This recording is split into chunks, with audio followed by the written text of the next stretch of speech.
Владимир Нуров, раҳбари пажӯҳишгоҳи таҳқиқоти стратегии назди президенти Ӯзбекистон дар матлабе дар нашрияи Слова Кыргызстана гуфтааст Тошканд ба сафари Шавкат Мирзиёев ба Тоҷикистон омодагӣ мебинад.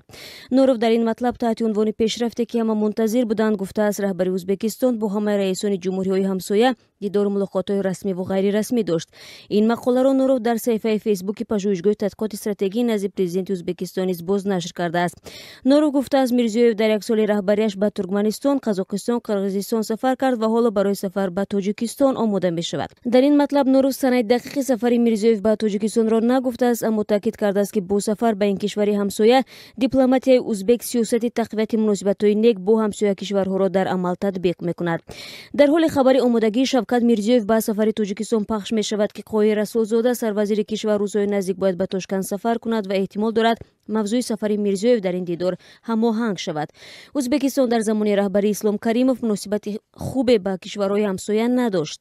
моҳи сентябри соли гузашта дар пай даргузашти Ислом Каримов раиси ҷумҳури нахустини Ӯзбекистон ва ба сари қудрат расидани Шавкат Мирзиёев муносибатҳои ду кишвар нармтар шуданд. Давоми як сол раҳбарони ду кишвар борҳо дар ҳошияи ҳамоишҳои минтақавӣ гуфтугӯи самимона доштанд.